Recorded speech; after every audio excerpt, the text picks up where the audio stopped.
Sure, yes, sir. All right, this is FFA Basic Soil Fall 2023. Mr. Hayden is 36 years old. All right, so I'm gonna go over the Iowa State soil scorecard, and we're gonna try to give you a crash course on how to judge soil, okay? So on the first question, it says landscape position, okay?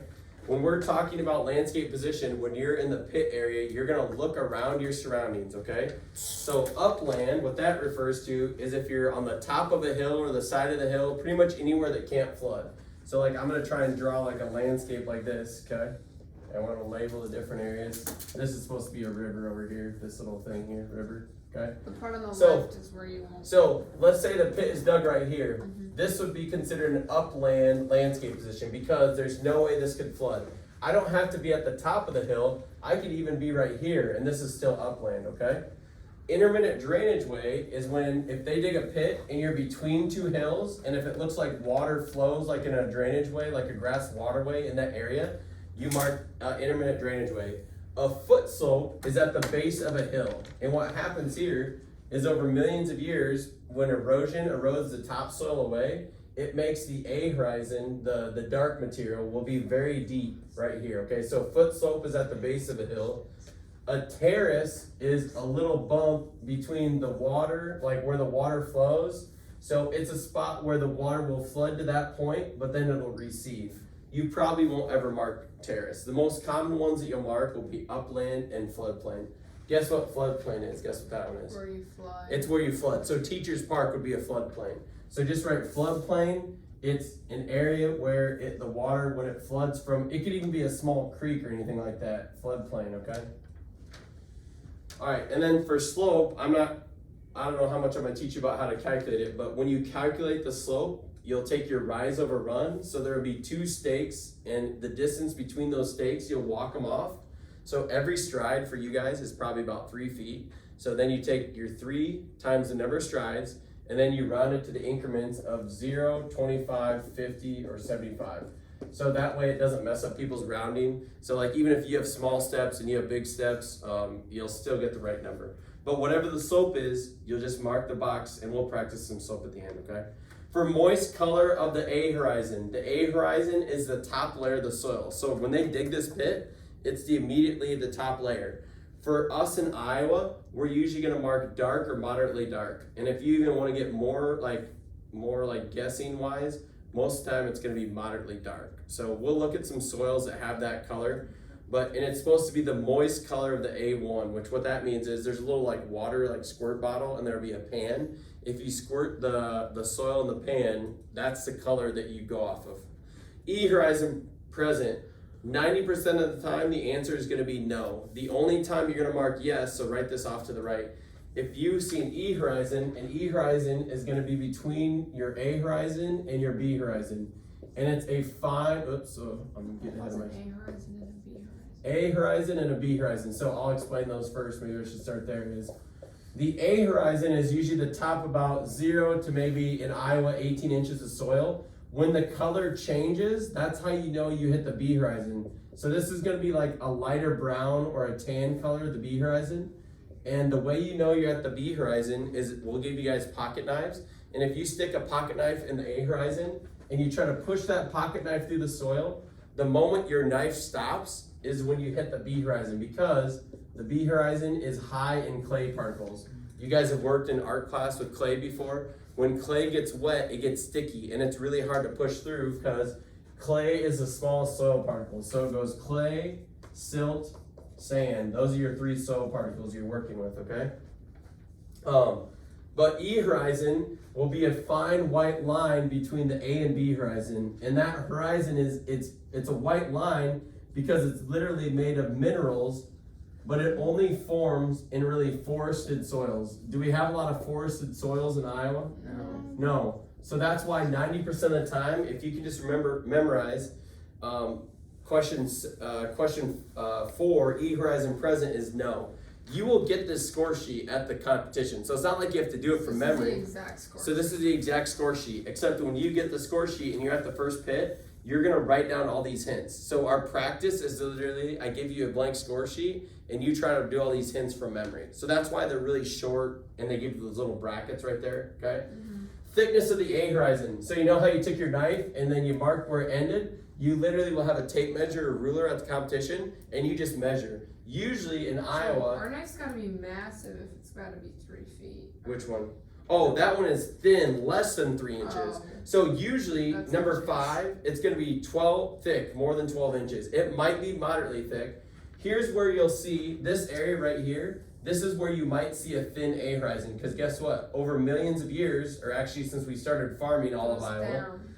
the topsoil gets washed away and brought down here. So this is where, if you're on the side of the hill, you might think, oh yeah, I bet I have a moderately thick A horizon. And that's why we put usually A or B there, okay? All right, texture of the A horizon. This one's a little more tricky. This is where you spray like a handful of soil, you get it into a ball, and you do what's called the ribbon test. And when you do the ribbon test, the longer the ribbon, the more clay it has. Usually, the texture of the A horizon soil is gonna be medium. So that's why in the bracket we say medium. For number 7, that one is always yes. There will almost always be a B horizon, okay? So the B horizon, it's high in clay, it's tan in color. There's not as much nutrients. How do I tell if a soil has a lot of nutrients in it? How do I tell? Black. It has black color, and that means it's high in organic matter. What's organic matter again? Decomposed stuff. Good, dead decomposing plants and animals, good, okay? Okay, C horizon present. That one is also gonna be yes most of the time. So besides C horizon present, mark yes most of the time for letter A, okay? And then number 9, moist color of the B horizon.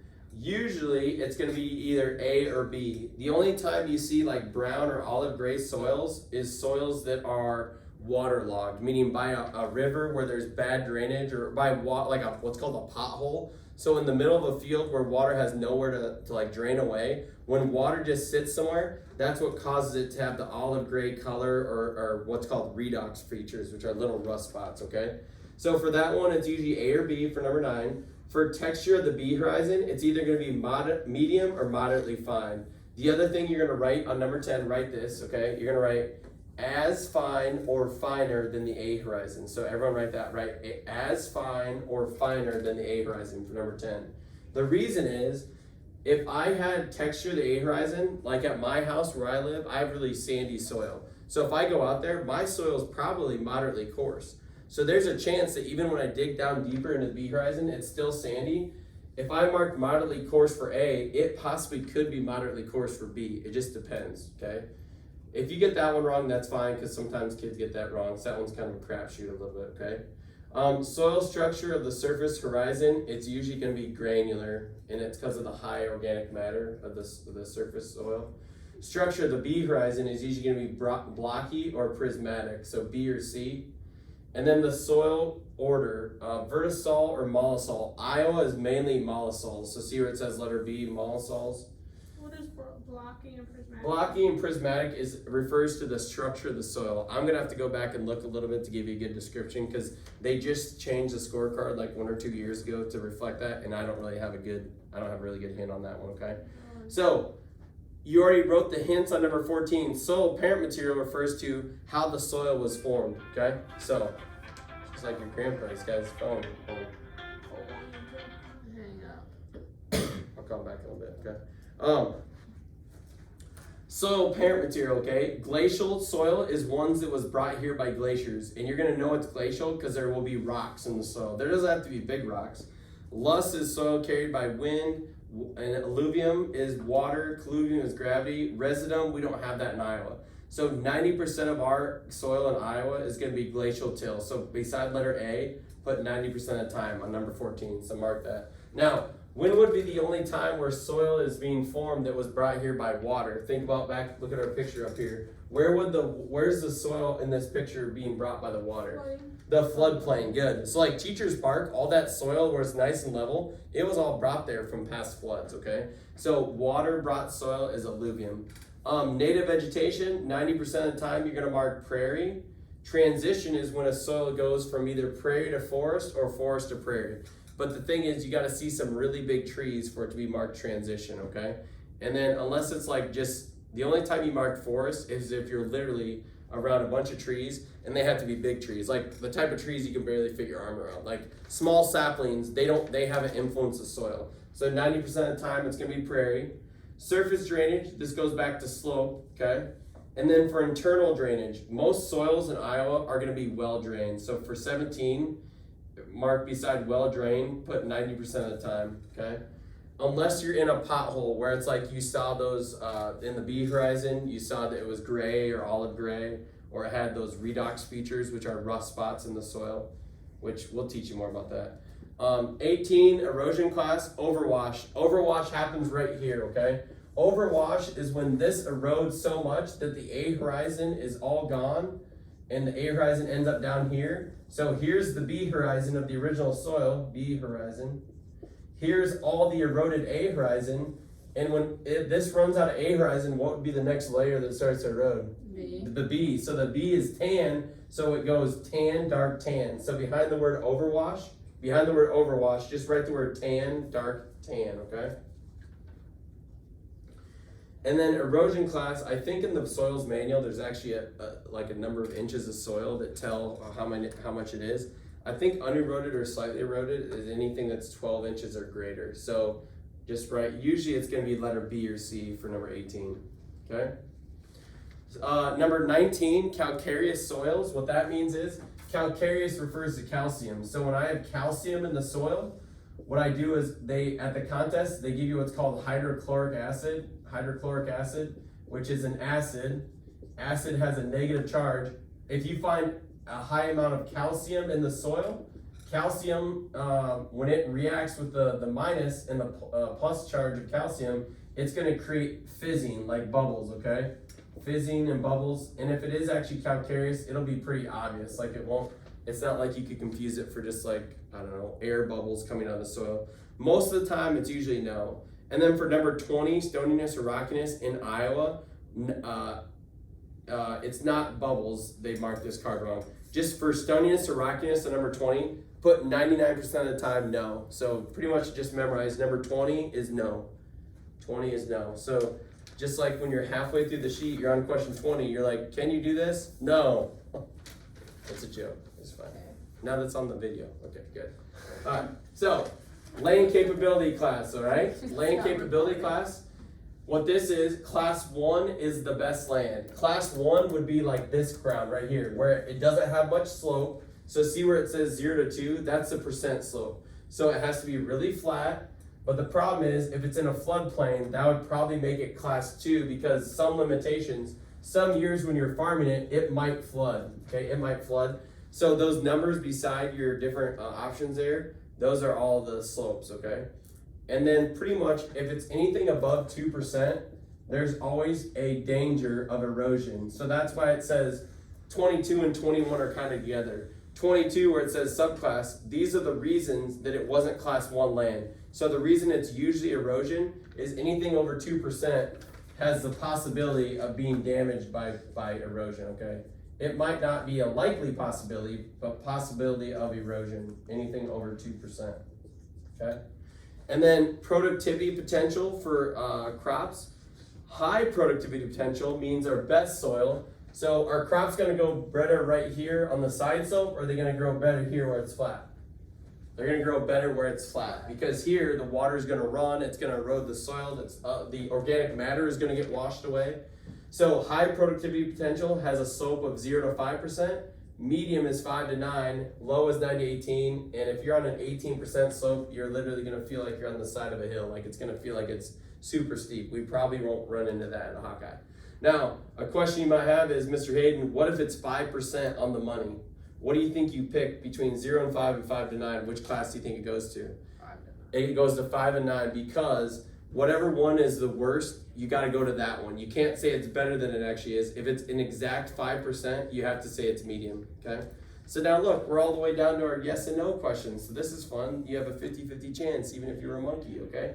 So surface drainage. The way to read these is it says practices to maintain or improve the soil. So surface drainage might mean like I make a grass waterway to drain, that's the second question down there. Surface drainage, you might artificially like make a trench to drain the soil. Usually we don't need that because usually in Iowa there's some slope to the land. Only when you get out in like Idaho or places where they have like super flat valleys, they have to do artificial surface drainage. So 90% of the times you don't have to do anything to improve surface drainage. So that's why it's no. Subsurface is yes if the B horizon has poor drainage, okay? So if this has poor drainage, so you're looking for models in the B horizon, what's the thing that we do in Iowa a lot if the soil is too flat and we want the water from the subsoil to go and drain into a creek? What's that thing? It starts with a T, tile, good job, okay? So yes, if there were models. Grass waterway, you mark that as yes if they dig the pit within 50 feet of an actual waterway. So what will yeah, so the way you know you're in a grass waterway is in the field, there will be that strip of grass that's there all the time. If they dig, yeah, and usually it's between two hills, and that's when it rains, water runs through that grass waterway really quick, right? Okay, contouring, you say yes, you would do contouring if it was between a 2 to 9% slope. Strip cropping, what that is, have you guys ever been up to Wisconsin, like southwest Wisconsin? I'm a racist and stuff. In southwest Wisconsin, when it gets really hilly, you'll be like, why the heck are they got alfalfa? And then they have, so like here's the hill, and the farmers, they plant across the contour. You would never want to plant up and down the hill because water would run down the rows and really erode quickly. Strip cropping is when I have a strip of alfalfa, and then I have a horizontal strip of corn, and then I go back to alfalfa. And the reason for that is alfalfa acts like a big carpet. It's like a big sponge. When the water hits, so the water's gonna run this way. When it hits the alfalfa, it slows down, and when water slows down, it gives the soil a chance for the water to drain into the soil rather than run on the surface. But the problem when corn is growing, what does the cornfield look like when it's growing? What's covering the soil? Nothing. So when I have bare soil, the water is more likely to take those particles and make them erode. But then it hits the alfalfa, it slows down again. So that's what's called strip cropping. Contouring is just when you plant across the hill, like horizontal across the hill. Terracing is up by like Decorah. That's when I have a hill like this, and you'll see a big mound of soil that goes like this. And then the water runs to the back of that terrace, and usually there's a little drain with holes in it, and it goes to that, and then it drains, okay? So those are all related to slope. So do you see why it's really important to get the slope right? If you mess up the slope, you mess up a lot of questions, which I'll teach you how to do it. Cover crop is always gonna be yes. You should always put a cover crop in for what the sheet is saying, okay? And then for bedrock, now we're talking about these questions right here. These I'll deal with if I'm putting in a septic tank or if I'm putting in a basement. So if you, like at my old house, it was really clay soil, so bad drainage. So the sump pump would run all the time because the water would want to run towards our basement walls. So for bedrock is like when you get 5 to 6 feet down in the soil, like in Florida or some places, you'll hit a solid layer of rock. Fortunately in Iowa, we don't have that because we have really good soil development. So for bedrock, 99% of the time, it's suitable. So mark suitable for that almost always. Evidence of water table. Our water table in Iowa might be between 12 and 24 inches down in the soil. But the problem is a year like this year where it's super dry, the water table is very, very low. So usually it's gonna be suitable. For flooding, it's usually suitable unless you're in a floodplain. So I know it says bottomland on your sheet, but just scribble that out and put floodplain. So if your pit is right here, when it says, is my basement suitable for a basement and you're right next to a river, are you gonna put yes or no? You're gonna say not suitable, so you're gonna put B, okay? So like if they dig the pit right here and if there's a chance it can flood. Shrink swell, it's suitable if medium textured A and B horizons. So they wrote this hint wrong, but it's suitable if the A and B horizons are both medium. So most of the time, it's not gonna be suitable. So that's why shrink swell, 90% of the time, it's gonna be not suitable, letter B. And then the notes they have written there on 35, 36, and 37, those probably come out of the soils manual, and I don't know those ones good enough, but rooting or compaction, you're gonna mark A if it's long roots, B if the roots have been altered, or C if it's short roots. I'm not sure on a hint for that one. I'll learn more about that. And aggregate stability and structure of A, I'll figure out more stuff about that, okay? So most of this is kind of just like. Well, let me do the last three and then we'll talk about what you're talking about. Yeah. Texture group, it's suitable if the A and B horizon are medium. It's suitable if the A horizon is 14 inches or greater. And then evidence of water table, says limitations of topsoil. You're never gonna have the water table in the top 12 inches unless we were in a flood. Like if we were a flood, then there would be water in the top 12 inches of the soil, okay? So 99% of the time, you're gonna mark suitable for evidence of water table. So yeah, like Brooke was saying, I think she was saying is, once you have these hints down, the soil card, like, I just need to know a few things about the pit to be able to judge it. I need to know the slope of it, which you'll be able to calculate that in the soil pit area. I need to know the color of the soil because that tells me if it's poor drainage or not. And then, yeah, the slope means a lot. And then you do kind of have to look around a little bit. But if you can have all these hints down, you're going to do really good. You're going to do really good in each of those pits. So this makes up 160 points out of 200. Yes, there is a multiple choice test, but if we go to state, then you'll study a lot more. There's another test after this. So there's 4 of these scorecards, and then you take a 40 question multiple choice exam. I'll share a Google Drive folder of past tests. But since you do this one, like, instead of memorizing test questions, which we don't know if they'll even be on there, like it's like a big test work, a big test bank. I would rather have you know this smart sheet. We're just gonna call this a smart sheet. I would rather have you memorize these because you have to do each of these 4 times. So if I memorize this and I get this question right 4 times, that's way more value than if I just memorize a test question that's just worth 1 point. Does that make sense? So since you're doing this 4 times, this is what you have to memorize. So I'm gonna stop the video and then you can ask me more questions, okay? What if it wasn't recording that whole time? You won't surprise me. Hold on.